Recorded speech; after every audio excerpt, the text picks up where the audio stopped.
Hi guys, I'm Brad Montgomery and welcome to The Breakdown. And here we talk about science, psychology, and investing. Today we're going to be doing things a little differently. You can tell by the set here. We're going to be talking to Jennifer Cuevas and Jonathan Mejia about their holiday experiences being away from home. Before we get started, if you missed us, you can always catch any of our episodes by going to kfoxtv.com. Now let's break it down.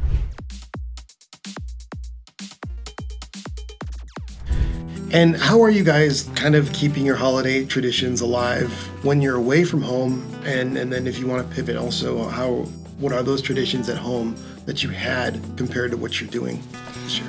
Well, I know for me, I'm basically trying to do things as similar as I can to back home. Yeah. So, for example, back home, we always go to New York City and we go to see the light show.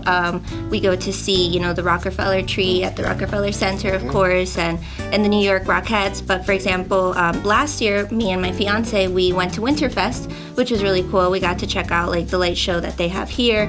And, obviously it's different, but it's still nice to see. It's not Rockefeller Center. Yeah. But still, yeah. It's still nice to see, El Paso putting their spin on things. So that's kind of something that we try to do. And then obviously still putting up a tree at home to keep the Christmas spirit alive. Yeah, and Winterfest is actually a pretty amazing experience, even for me, even compared to other cities across the U.S. It's really, I tried to go midweek when it's not quite as busy, and it was still a lot of people.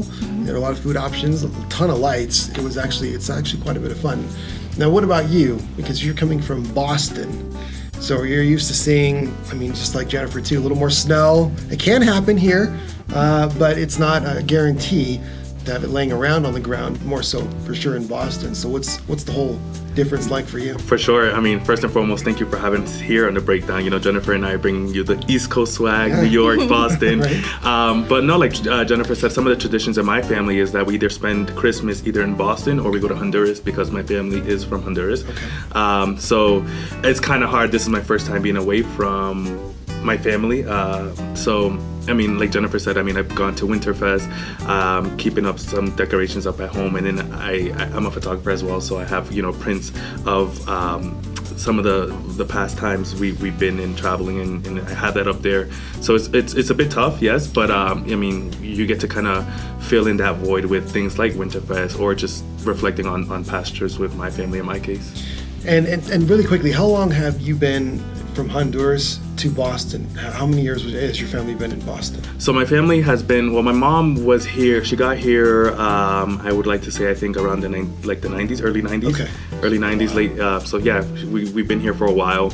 Ever since I was young, my sister and I would always go back to Honduras during our summers. So it's always been a tradition that my mom has made sure that we get to know where she came from, get to know who we are, our culture, and be strong in our identity, and knowing that while yes, we're Americans, but culturally and heritage, our heritage is, and our roots are in Honduras. So you do summers in Honduras, winters and Christmases in Boston, and that must be a beautiful experience there, because most years you're, at least if you're not seeing snow falling, it's at least on the ground, right? Yeah, no, winter in Boston, I think, first of all, it's cold, you get the snow, but it's super fun because we would be able to go to the mountains and slope, just seeing downtown. It may not compare to New York, because I did spend about 6 months in New York, and I was there during the winter, but the cold is really nice, but also experiencing winter in Honduras is completely different. Honduras is a much more warmer climate. It's a bit of chilly there, but it's still nice.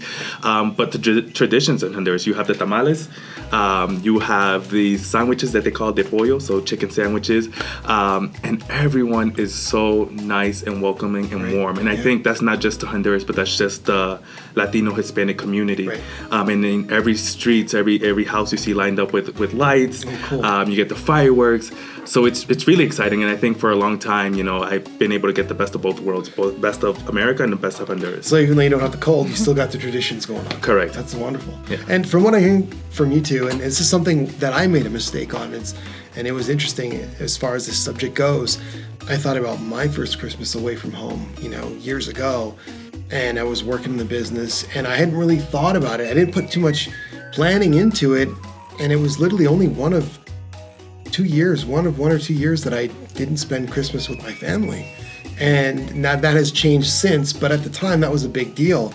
And I didn't do any traditions. And so I think what you guys are doing is much better than what I did.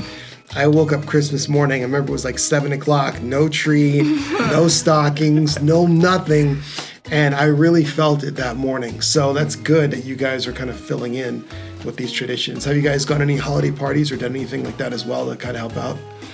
Well, I'm kind of planning a small little get-together with some of the reporters in the coming weeks, precisely because of, a lack of family to kind of, find some comfort within each other and that friendship. So we're going to be doing that. And it's exciting. It's nice to create new memories with new people. I love to take pictures. I'm not like big, I wouldn't call it like photography because it's just like a random snapshot of the moment. But, I love to like create those memories and look back at all the photos I've taken and all the people that I've met like throughout the different chapters of my life. And, since, a lot of us move on in this industry, like it's nice to create friendships that are a little bit deeper and just more meaningful that you feel like are going to last beyond your time at the station. For sure. So that's what we're trying to do. And it's super exciting. I mean, for me, like being, Jennifer came to this idea. She's like, we should have like a Secret Santa at my house or at my apartment. I'm like, yeah, let's do it. Yeah, for sure. Because like Jennifer said, like this industry is ever revolving, ever changing. 2 years you're in, 2 years you're out. And while we may be going through everything now, I mean, the ups, the downs, I mean, you know about it. Jennifer can can connect, know what I'm speaking about. Through it all, maybe in the moment we don't sit down and realize the grandness of the moment. I mean, when did we ever think that Brad, Jennifer, and Jonathan would be precisely in this moment doing this podcast?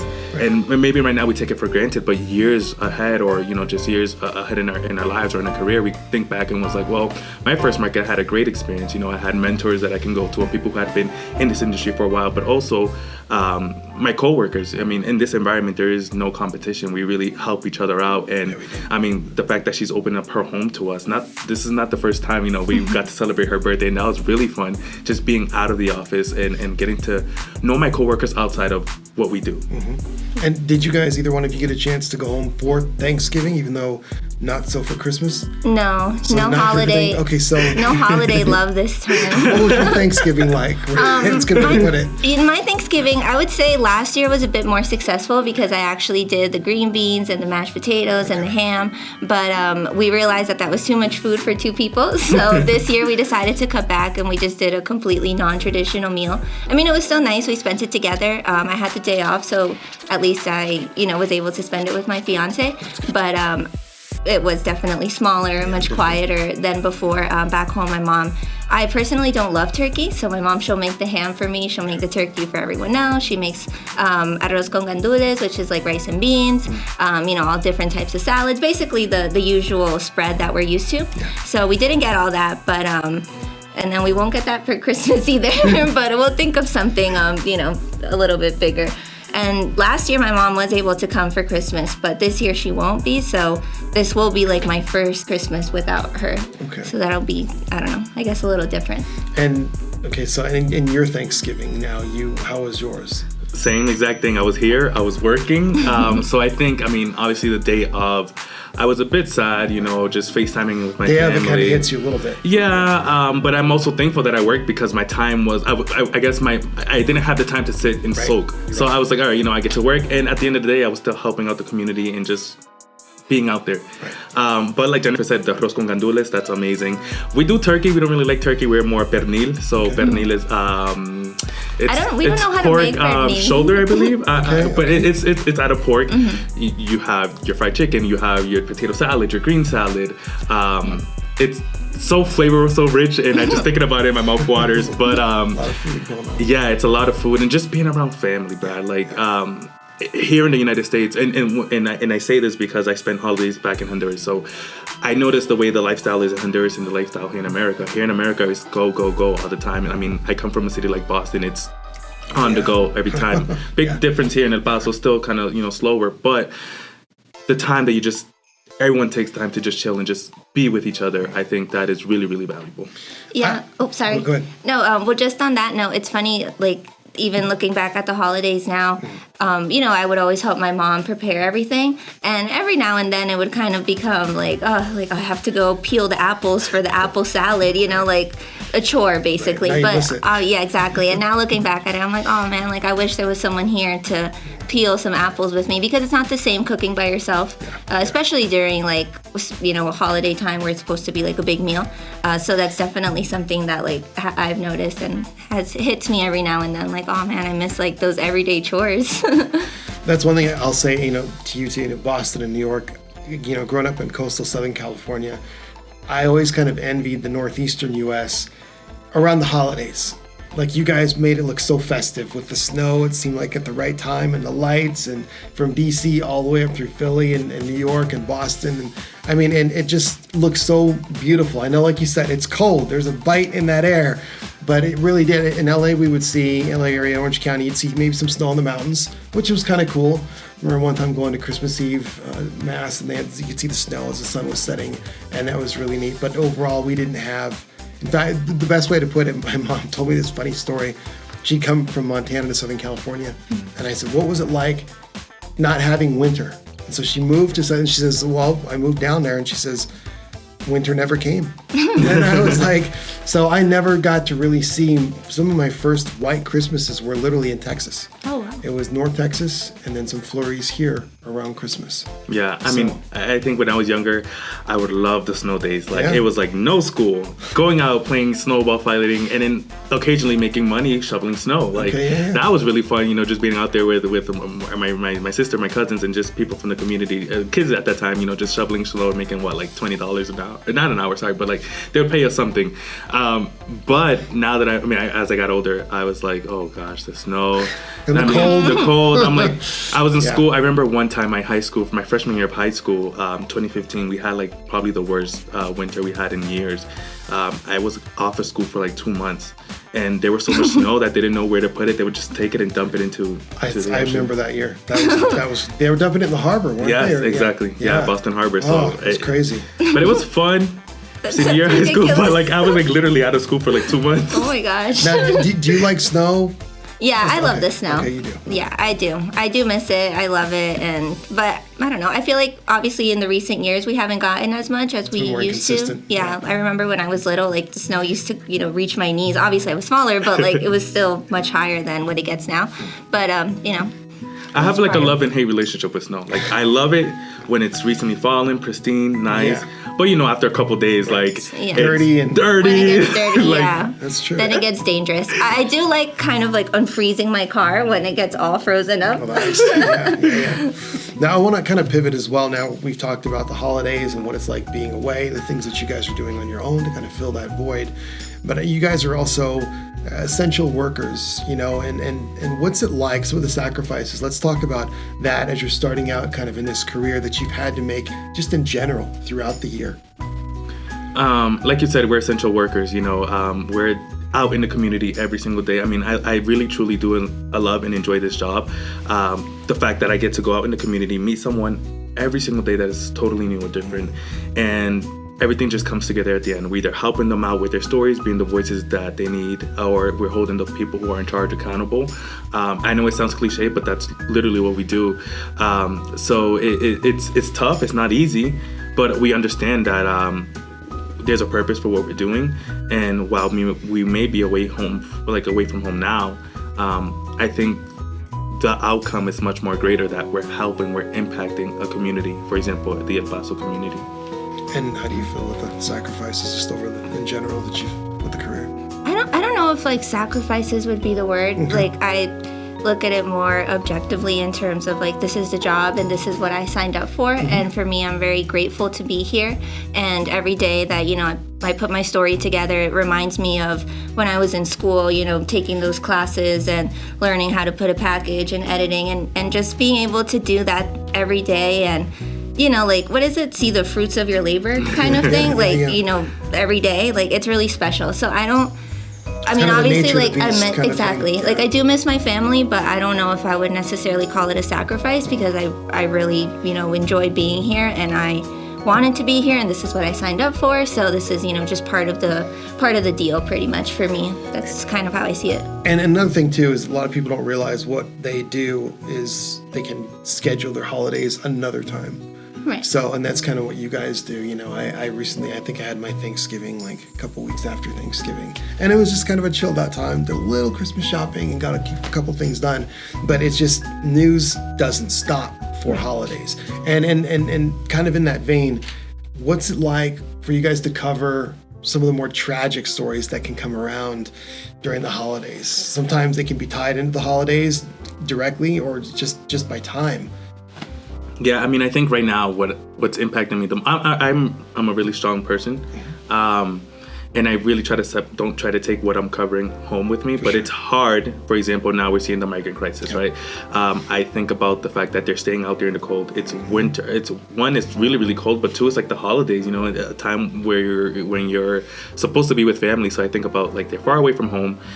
So I empathize with them because in a way we're kind of in the same situation. I'm far away from home. They're far away from home. Yes, I have more resources, or I guess the ability to kind of connect back home.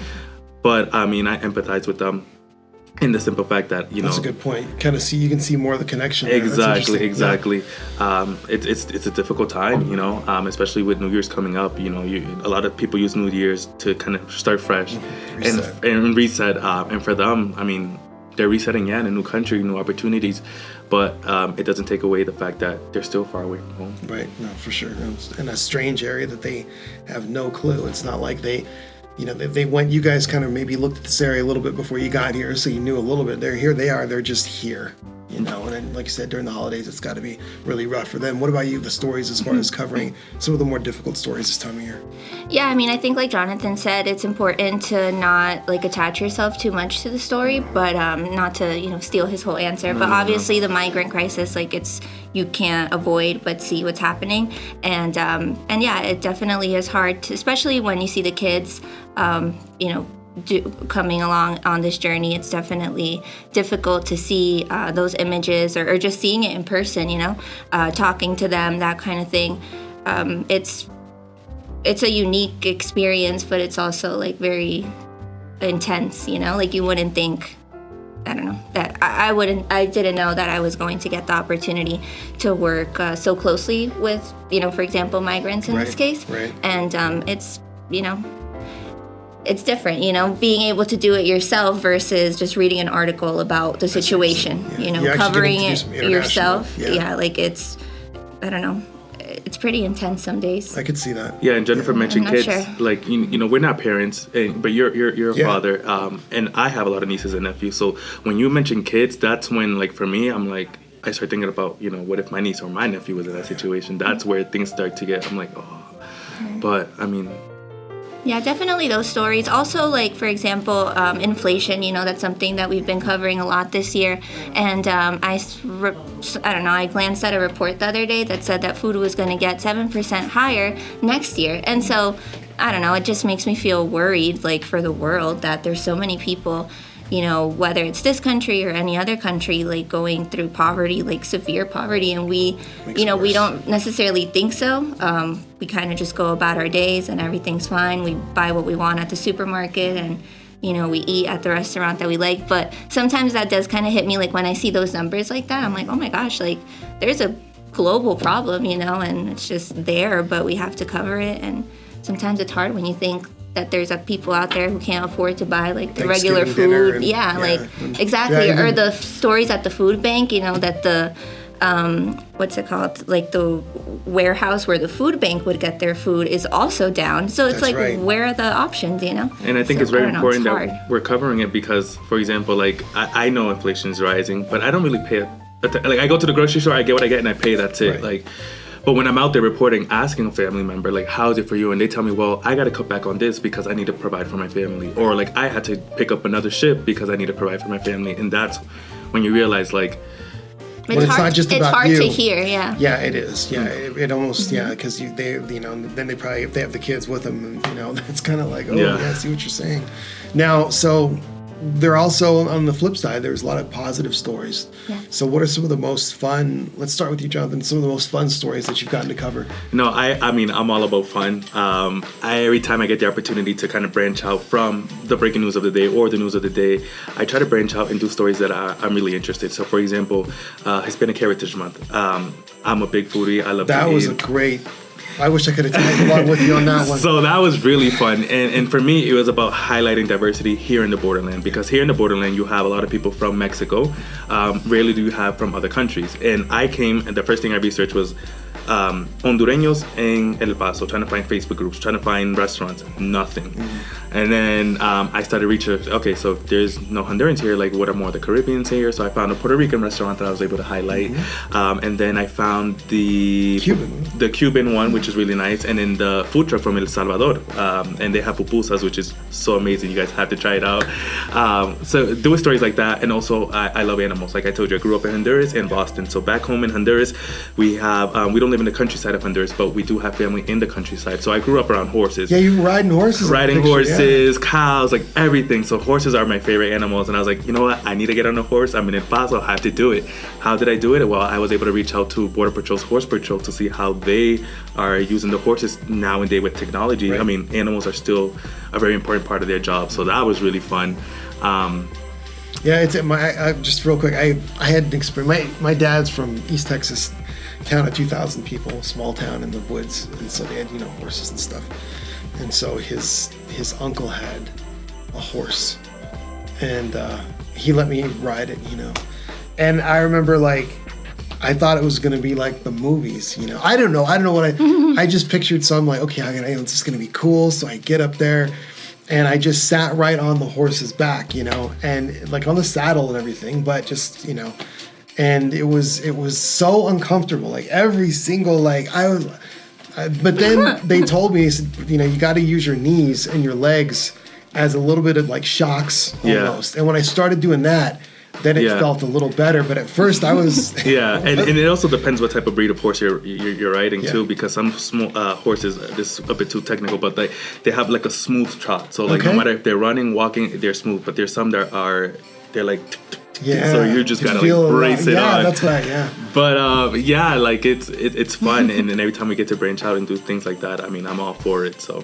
And what about you, some of the favorite stories? Off the top of my head, the Thanksgiving parade that I covered last year during the morning show. Obviously, you remember I was with you guys on the morning show before, so I remember that, and I really enjoyed that. Seeing all the different floats that people created. Also, I didn't realize that it was such a thing, the parade itself. And so, my photographer at the time, JT, he was telling me, "Oh, Jennifer, there's going to be people camping out. There's going to be people having a barbecue." I'm in the middle of the night, JT. Are you kidding? And no, sure enough, we definitely saw, a lot of RV vans, just people out and about, and it was cool, seeing the whole start of it since midnight almost, the night before. Going and then seeing the actual float begin, the turkey trot, all that was pretty cool. And as you know, I feel our station is pretty serious, so we don't usually, at least us reporters, we don't really get the chance to do so many fluffy stories. Right. But like Jonathan mentioned, special assignments is kind of the chance that we get to branch our wings out a little bit more. So I remember I did a story with the UMC stroke unit, and that was really cool. I was able to get into the mobile stroke unit that they have. Oh, I'd heard about that. Okay. Yeah. I went with our photographer Rudy. He helped me shoot it. What is the mobile stroke unit about? What is that? What does it do? So it basically has this MRI CAT scan machine inside of it, which is super high technology, and it's able to scan your brain I believe it was 16 times, so that it can find where the blood clot is, and treat you right there on the spot, because it goes to your house, versus you taking an hour going to the hospital, because with strokes it's time is a huge factor. The quicker you realize that a stroke is happening, the faster that you need to treat it, and then there will be less aftermath consequences. Mm-hmm. Yeah, so that's something that it does. And also a pretty cool thing about that unit is because El Paso, the mountains, a lot of streets aren't leveled, so the mobile stroke unit has these legs that are able to come up to level out with any street, cool. So that the MRI scan machine can still work, because if it's on an horizontal. Exactly. Interesting. So that was a story that was really cool. I learned a lot. I got to speak to a stroke survivor, so kind of made that connection with her as well, and did a one-on-one interview, which I always like. I feel like they are more personal. That was two of my favorites. And when you do these type of stories, you engage with I guess, an official differently. So, for example, I was engaging with CBP and Border Patrol, and normally I'm asking numbers, what are you looking like? But when you do these type of stories, you get to see another side of them. So for weeks when I was trying to plan this, I was like, hey, I'm trying to get on a horse. And they're like, you can ride a horse? I'm like, listen, I know how to ride a horse. Like, I got it. And I guess they didn't believe me. So when I got there and then after the engagement, they was like, everyone was saying like how good you were on the horse, and I'm like, listen, I told you, I'm from Boston, the city guy, but listen, when it came down to it, I can do it. So it's establishing those type of relationship with them too, just seeing a different side of officials, and they get to see a different side of us. It's really neat. That part is fun. It's pretty cool because like starting off, we don't know like where these relationships could take off later, even after we move from here. Exactly, so it's nice to, I don't know, just meet different people. And fun fact, like us reporters, at least I'm always tuned into what other people are doing. So she mentioned the UMC stroke unit. When I see it, I'm like, I think of Jennifer, and I'm like, how cool that story was. So yeah, it's pretty neat. Well, Jonathan Mejia, Jennifer Cuevas, thank you very much for breaking it down with me today. And from all of us here at KFOX 14, we want to wish you Happy holidays.